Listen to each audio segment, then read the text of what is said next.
اعوذ باللہ من الشیطان الرجیم بسم اللہ الرحمن الرحیم۔ معزز و مکرم ناظرین اکرام، السلام علیکم ورحمۃ اللہ وبرکاتہ۔ امید ہے کہ آپ سب خیر و عافیت سے ہوں گے۔ آج کی ویڈیو میں ہم آپ کے لیے ایک بہت ہی خاص اور مجرب وظیفہ لے کر حاضر ہوئے ہیں۔ آج کا جو وظیفہ آپ کے گوش گزار کرنے لگے ہیں، یہ بہت ہی خاص وظیفہ ہے، اہم وظیفہ ہے، اور اس وظیفے کے ساتھ آپ نے ایک عمل کرنا ہے۔ آج کل یہ دیکھنے میں آتا ہے کہ بہت سے والدین اس بات پر پریشان ہوتے ہیں کہ ان کی اولاد ان کی بات نہیں مان رہی، اور یہ بھی دیکھنے میں آیا ہے بہت سی لڑکیاں اس بات پر بہت سی خواتین اس بات پر پریشان ہوتی ہیں کہ سسرال میں ان کی عزت نہیں ہوتی، سسرال میں ان کی بات نہیں مانی جاتی، بلکہ سسرال میں ان کو بے جا تنگ کیا جاتا ہے۔ کبھی ساس تنگ کرتی ہے، کبھی سسر تنگ کرتا ہے، کبھی شوہر بات نہیں مانتا، کبھی اولاد بات نہیں مانتی۔ یہ بہت سے مسائل ہمارے معاشرے میں موجود ہوتے ہیں، اور بہت سی خواتین یہ چاہتی ہیں کہ ان کو ایک ایسا وظیفہ مل جائے جس کے کرنے کے ساتھ ان کا شوہر ان کی بات ماننے لگ جائے، ان کی ساس ان کی بات ماننے لگ جائے، ان کی نند، ان کی دیورانیاں، ان کے سسرال والے اور میکے والے سب ان کی بات ماننے لگ جائیں۔ اور بہت سے والدین یہ چاہتے ہیں کہ ان کی اولاد ان کی بات ماننے لگ جائے۔ اور یہاں تک بھی دیکھنے میں آیا ہے کہ بہت سے نوجوان لڑکے لڑکیاں ایسی ہیں جو یہ چاہتے ہیں کہ ان کے والدین ان کی بات مانیں۔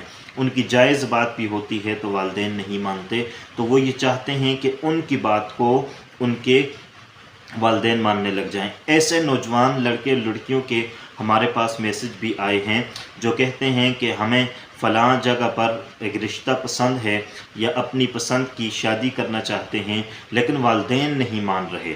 حالانکہ رشتے میں کوئی خرابی نہیں ہے، تو والدین کہتے ہیں یہ قوم سے باہر ہے، یہ ہمارے خاندان سے باہر ہے، تو یہ باتیں کر کے وہ اپنی اولاد کے یہ جائز خواہش بھی پوری نہیں کرنا چاہتے، اور یہ جائز بات بھی ماننا نہیں چاہتے، تو اس لیے ایسے اولاد بھی ہے۔ تو آج کی ویڈیو ان والدین کے لیے بھی ہے، ان اولاد کے لیے بھی ہے، ان خواتین کے لیے بھی ہے، ان لڑکیوں کے لیے بھی ہے، ان لڑکوں کے لیے بھی ہے جو اس بات سے پریشان ہیں کہ ان کی بات نہیں مانی جا رہی۔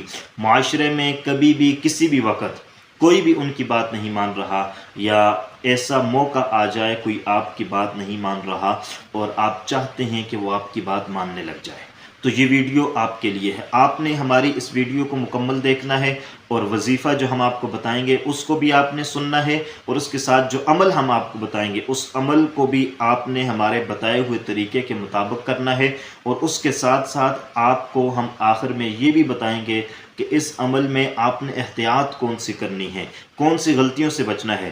یہ نہ ہو کہ آپ آدھی ویڈیو دیکھ لیں، آدھی چھوڑ لیں، اور جہاں پر ہم احتیاط بتانے لگیں اور آپ وہاں نہ دیکھ سکیں، تو اس لیے آخر میں احتیاط ضرور سنیں۔ اگر آپ چھوٹی سی بھی مسٹیک کریں گے، چھوٹی سی بھی غلطی کریں گے، یہ وظیفہ اثر نہیں کرے گا، تو اس لیے آپ نے ہماری ساری ویڈیو دیکھنی ہے۔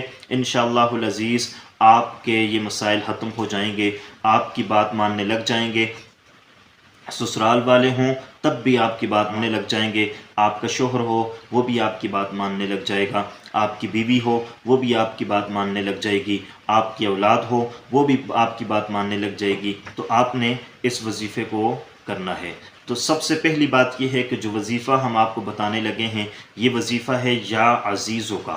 یا عزیزو یہ اللہ تبارک و تعالیٰ کا ایک صفاتی نام ہے، اور یہ نام اپنے اندر بے انتہا خاصیت رکھتا ہے، یہ اپنے اندر بے انتہا طاقت رکھتا ہے۔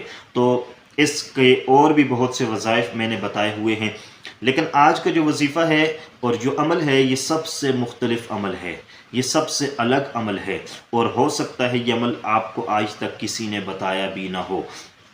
تو آپ نے کیا کرنا ہے کہ سب سے پہلے آپ نے یہ وظیفہ کرنا ہے، اور جب آپ وظیفہ کریں گے تو وظیفہ کرنے کے بعد آپ نے یہ اپنی شہادت کی انگلی پر دم کرتے رہنا ہے۔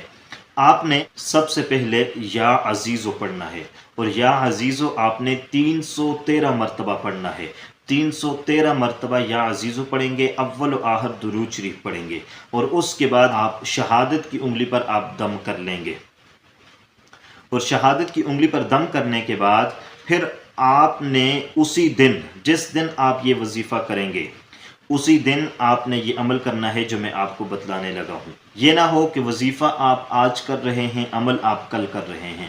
تو وظیفہ آپ بے شک جس سے بات منوانا چاہ رہے ہیں، آپ اس کے سامنے وظیفہ نہ کریں، کوئی بات نہیں ہے۔ وظیفہ آپ اپنی جگہ پر کریں، وظیفہ آپ جو ہے اپنے گھر میں کریں، وظیفہ آپ الگ کمرے میں کریں، وظیفہ آپ کسی نماز کے بعد کریں، وظیفہ آپ فجر کے بعد کریں، عشاء کے بعد کریں، جس وقت آپ کا دل چاہتا ہے کریں، لیکن آپ نے عمل اسی دن کرنا ہے۔ وظیفہ کرنے کے بعد آپ نے عمل کرنا ہے۔ مثال کے طور پر آپ فجر کے بعد یا عزیزو پڑھتے ہیں اور 313 مرتبہ پورا کر کے شہادت کی انگلی پر دم کر لیتے ہیں، اس کے بعد پھر فجر سے لے کر عشاء تک یا رات سونے تک آپ نے یہ عمل کرنا ہے۔ تو آپ نے کیا کرنا ہے، جب آپ 313 مرتبہ یا عزیزو پڑھ لیں گے، یہ وظیفہ آپ کا مکمل ہو جائے گا، اس کے بعد عمل کریں گے۔ تو عمل آپ کیسے کریں گے؟ جس سے آپ بات منوانا چاہ رہے ہیں اس کے سامنے جا کر آپ نے اپنی انگلیوں کو بند کرنا ہے، اور بند کرنے کے بعد آپ نے 3 مرتبہ پھر یا عزیزو پڑھنا ہے اور اپنی انگلیوں کو کھول دینا ہے، اور یکدم آپ نے کھول دینا ہے۔ لیکن یہاں پر احتیاط ضروری ہے۔ احتیاط یہ ہے کہ یہ نہ ہو کہ آپ اس کے سامنے کھولیں اور اگلے کو پتہ چل جائے۔ اگر آپ نے یہ عمل کیا اور عمل کرنے کے ساتھ ہی سامنے والے کو علم ہو گیا کہ آپ اس کے لیے یہ عمل کر رہے ہیں یا یہ وظیفہ کر رہے ہیں، تو یہ سمجھ لیجئے آپ کے وظیفے میں سے اثر ختم ہو جائے گا اور آپ کا وظیفہ بالکل بھی اثر نہیں کرے گا۔ تو اس لیے آپ نے جو ہے پہلی احتیاط تو یہ کرنی ہے کہ آپ نے جس کے لیے یہ وظیفہ کیا یا جس کے لیے آپ یہ عمل کر رہے ہیں، تو آپ نے یہ کوشش کرنی ہے کہ اسے پتہ نہ چلے۔ اگر اسے علم ہو گیا کہ اس کے لیے آپ یہ وظیفہ کر رہے ہیں، تو پھر آپ کا وظیفہ اثر نہیں کرے گا۔ دوسرے نمبر پر اس وظیفے کے لیے خصوصی اجازت ضروری ہے۔ تو خصوصی اجازت کے لیے آپ ویڈیو کے نیچے کمنٹ کریں گے، تو کمنٹ کے بعد میں آپ کو اجازت دوں گا، اور کمنٹ کے اندر بھی آپ اپنا نام ضرور لکھیں گے۔ آپ اپنا نام لکھیں گے تو آپ کے نام کو بطور خاص خصوصی اجازت ملے گی، تو یہ وظیفہ اثر کرے گا۔ بغیر اجازت کے کریں گے تب بھی اثر نہیں کرے گا۔ تو اس لیے یہ 2 احتیاط ہیں، 2 شرائط ہیں، یہ ضروری ہیں۔ ان کے ساتھ آپ یہ وظیفہ کریں، انشاءاللہ العزیز آپ کا یہ وظیفہ اتنا اثر کرے گا، یہ عمل اتنا اثر کرے گا کہ آپ مجھے ضرور دعاؤں میں یاد رکھیں گے۔ آج کا یہ وظیفہ میں نے آپ کی گوش گزار کیا ہے کہ آپ نے 313 مرتبہ یا عزیزوں کا وظیفہ کرنا ہے، اور اس کے بعد آپ نے یہ عمل کرنا ہے۔ اب آخری بات یہ بھی سماعت کر لیں کہ یہ عمل آپ نے کتنے دن تک کرنا ہے، بہت سے لوگ یہ پوچھتے ہیں۔ تو سب سے پہلے یہ عمل آپ 7 دن تک کریں گے۔ امید واسق ہے کہ انشاءاللہ العزیز 7 دنوں کے اندر اندر آپ کا کام ہو جائے گا، آپ اپنے مقصد میں کامیاب ہو جائیں گے۔ اگر 7 دنوں کے اندر بھی کامیاب نہ ہو تو پھر 14 دن تک کرنا ہے، نہیں تو پھر 21 دن تک کرنا ہے۔ انشاءاللہ العزیز 21 دنوں کے اندر اندر آپ اپنے مقصد میں کامیاب ہو جائیں گے، سامنے والا آپ کی بات ماننے لگ جائے گا۔ اس کے علاوہ یہ وظیفہ اپنے اندر اور بھی بہت سی خاصیتیں رکھتا ہے۔ آپ اگر یہ وظیفہ کریں گے تو اس کی برکتیں بھی ہوں گی، اس کا اثر بھی ہوگا، اس کی برکتوں سے آپ مستفید بھی ہو سکیں گے۔ امید کرتے ہیں کہ آپ کو ہماری آج کی ویڈیو پسند آئی ہوگی۔ اگر پسند آئی ہے تو لائک کر لیجئے گا، چینل پر نئے ہیں تو سبسکرائب کر لیجئے گا۔ اللہ حافظ، السلام علیکم ورحمۃ اللہ وبرکاتہ۔